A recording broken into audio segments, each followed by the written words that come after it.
Thank you for inviting me, and it's an honor to be the last speaker today. So this is what you will remember from today, right? Yes. So I'm a PhD student at Stockholm University, and I look into green energy technologies and the use of PFAS. And here in the title it said lithium-ion battery, but since submitting this, I've also looked into wind energy. And also, just not a disclaimer, but when I say green energy is what is currently known as a sector, rather than me saying that it's green or assessing its greenness, so to speak. So this presentation is based on these two works that were done that I participated or led before my PhD, and both of them are on batteries. First on the uses, and then the second one just recently published on alternatives, and with these great collaborators. And my current work is with 0PM, as you've heard, some are working with here as well. So that's also my funder. So let's start with the question guiding my work and also guiding this presentation. Are PFAS essential in the green energy technologies? And it's not going to give a yes or no answer in 10 minutes to this, but rather provide an approach of how you can look at it. And first, I think we need to look closer. So instead of saying batteries contain PFAS, we need to look into the specific components using that could use PFAS. So, for example, the binder in batteries or lithium-ion batteries. But then also broader, which was touched on by the last question here. Is there other technologies that, let's say that PFAS are used in certain lithium-ion batteries? Is there other lithium-ion batteries that don't need this binder, for example?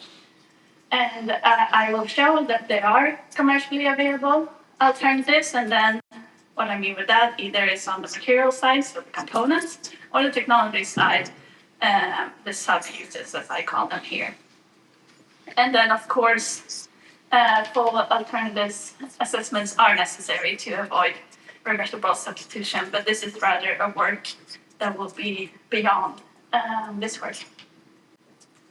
So what I've heard in discussions today is that there is great awareness of what PFAS is here, so I don't have to restate this, but I just want to reiterate that fluoropolymers are included in the definition of PFAS, and as you will get these presentations here, you have some examples of this or description of why.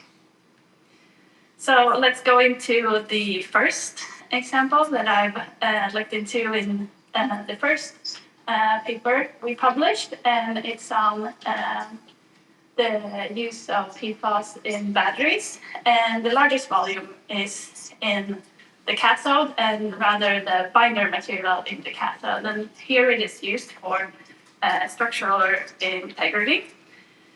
And then in the electrolytes, so usually here we talk about liquid electrolytes, you use fluorinated salt and some of the additives, such as this one, which is called TFSI, or it has a lot of brand names, but I will call it TFSI. It could be used in small amounts. So that is current uses, but there's also, of course, as this is green energy, a lot of developments occurring. And here is a paper by a lot of battery scientists, I would say, looking into what would be the future of batteries. And they have a section there where they talk about polymer electrolytes, which would be another type of electrolytes and could be assessed to be a future battery technology.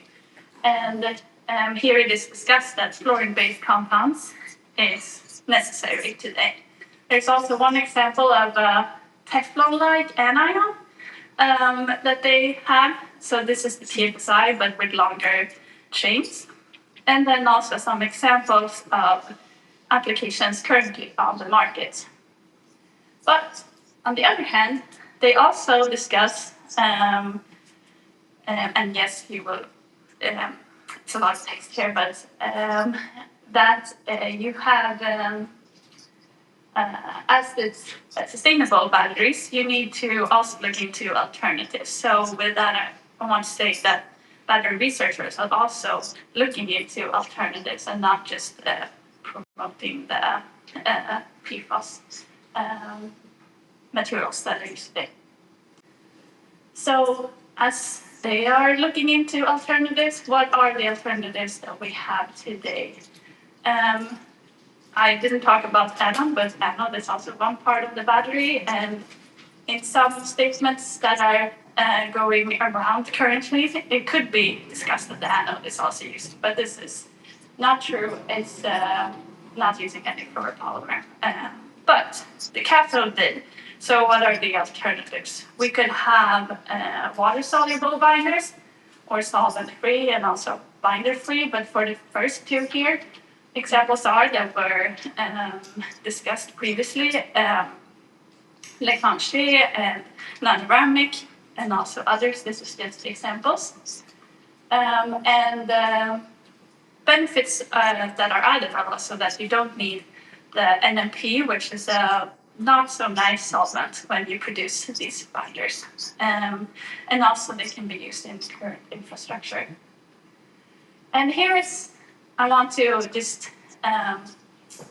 stay on this example for a while. Here is an example where we can look into rather different technologies and sub-uses, because these binders might not be able to use at very high voltages, which is where the fluoropolymer PVDF is electrochemically inert in a larger voltage range. But a lot of batteries today are not very high voltage, or they're high but not extra high, I would say. So, for example, LFP batteries that are going to be in more and more electric vehicles have lower voltage than NMC, for example. And therefore, these binders could be used in these cathodes rather than in other cathodes. And then here are just some listed ones for the electrolytes. I will not have time to go into them today, but you'll find this in the referenced work as well as the works that I discussed before. So now let's go into the second case, which is the wind turbine, or the wind energy sector in general. And here I base it on my current work, what I've done most recently. And just to set the scene here, it is discussed that PFAS, and I apologize for the many quotes, but in summary, it is said that PFAS is used in coatings of the blades, and it can therefore be an emission source to the environment. And this is from media, but also from the gas emission and concentration. So I went into all the ECGAP submissions, including the attachments and all of that, which discussed wind energy. And these are the categories that were brought up, and mostly coatings and some production molds. So is it the case then that PFAS is used in coatings of the blades then? And for here, in this case, I went to, first of all, the peer-reviewed literature, and they have these ones, for example, but also others, discuss the current coating materials. And fluorocarbons or fluoropolymers are not mentioned in any extent, but these more maybe simple or like how materials that you can have in households, like epoxy, and in these, like when you do arts and crafts or all of this, can be used for the coatings, maybe because they're cheaper or so. And they're also provided by these coating and paint suppliers.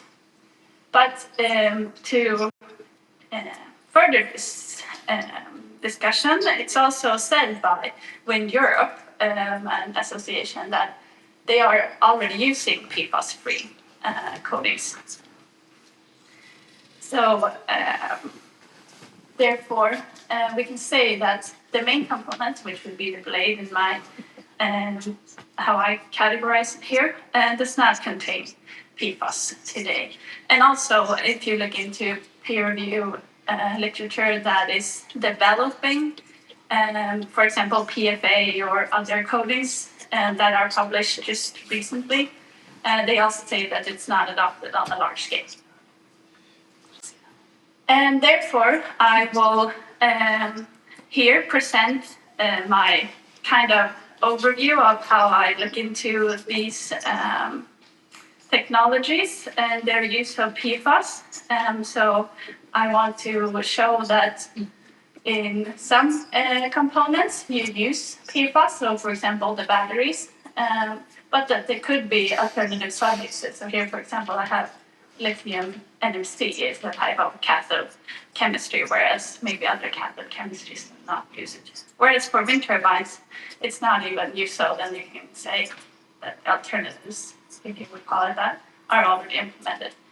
And I will continue with this work looking into all of these other ones, so I call these intermediate conclusions, but also I know that we can discuss every word on this slide in length, so please come and talk to me afterwards. I'm happy to hear your comments on this. And with that, what I've said here, or at least pointed to, is that we can have PFAS-free alternatives, and it depends on in which level, or if you look at the technology or material, but they should be there for most applications at least. And then I just, if you remember on the wind turbine slide, there were also some categories on lubricants and sealants, and these are categories that are shared among several green energy technologies. And I also think it's been discussed today if there is large demand for this, or that there could be possibility to find alternatives. But this is kind of a second phase of this work. So my work will look into both the closer perspective, the actual components, and broader different technologies. And I would like to end with this quote from a battery researcher. So as I said before, battery researchers are also looking into PFAS alternatives, and here is one example of this. And these are my collaborators in 0PM, and all of these references will be provided to you.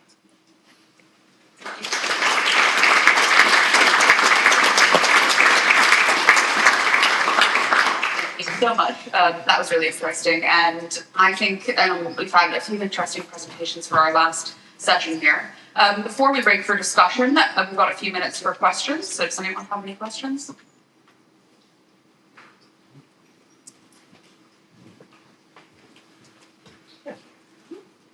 Yeah, hi. You had a number of electrochemical energy storage systems, batteries and fuel cells.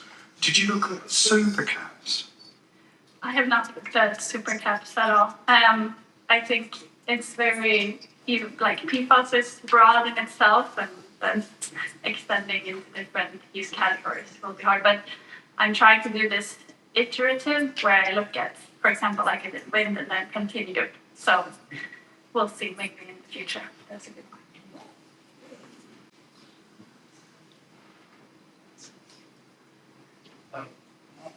Sedova, Egidio from ITW. More a comment than a question.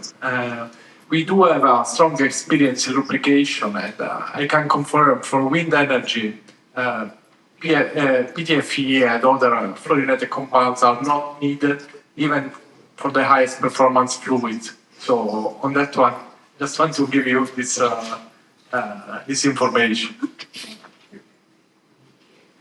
Okay, I've got a question in the front.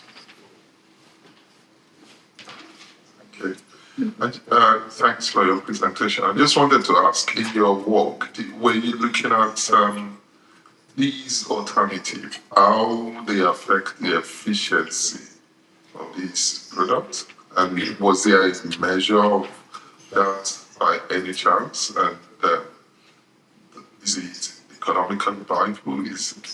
Does it want it? Yes, so I haven't gone that far yet, but I think this is a great point. And for example, in the article that I showed for heat pumps, the previous work by others, they discuss like overall the impacts would be more if you have less performance. So of course the performance is important. Like if you say a battery is 50% less efficient, you need more materials, and then so I agree that's something to keep in mind. But I haven't. This is the overview, the high level work first. Okay, I didn't take it further. It means the whole green credential of some of these things. When you look at most of the government policies, some of these things that we want to drive towards, and in them we have potentially PFAS stuff in them. How green can we say they are in reality? Yeah. When we have not fully assessed all of that.